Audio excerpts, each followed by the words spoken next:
అబ్బో ఇక్కడ కేజీ చీరలు కొంటే అర కేజీ చీరలు ఫ్రీ అంట. మంగళ్య షాపింగ్ మాల్, కేజీల్లో సేల్, టన్నుల్లో ఆనందం.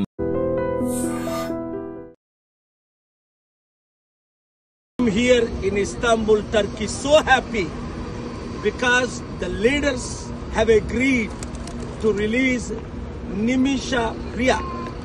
Officially, the brother who is very upset because of many unnecessary media reports, their blood money, asking money, begging money.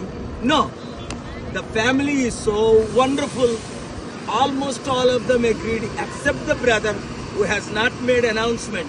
But by God's grace, we convinced the family, we convinced the leadership. Main thing is the chief of the tribe, you saw on one of the TV, I showed him. He is the influential.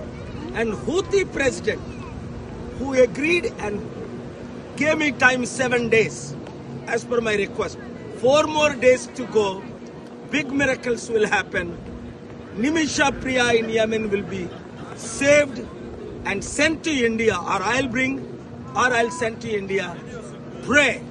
అర్థమైంది కదా మీకు? చాలా సంతోషంగా ఉన్నాను. ఇప్పుడు Istanbul టర్కీలో చూడండి, birds కూడా హ్యాపీగా ఉన్నాయి. ఎంత హ్యాపీగా ఉన్నాయి. ఎందుకు అంటే ఒక మంచి జరిగింది. నేను వచ్చి వారం రోజులు అయింది. అందరితో చర్చలు జరిపాము. అటువైపు గవర్నమెంట్తో, మీరు అంబాసిడర్ నాతో కూర్చొని మాట్లాడడం కూడా మీరు చూశారు.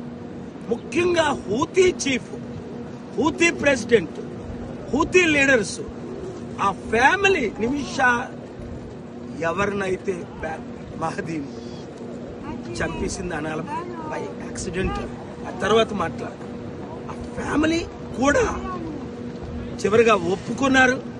మీ అందరూ ప్రార్థనల వల్ల అతి త్వరలో నిమిషా ప్రియ ఇంటికి రావాలని, అందుకే అన్ని పనులు మానుకొని ఇక్కడే ఉన్నాను.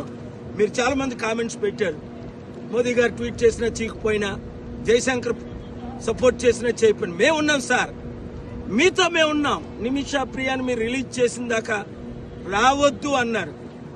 అదే 7 రోజులైంది వచ్చి. God is great. Share this video with everybody. Thank you very much.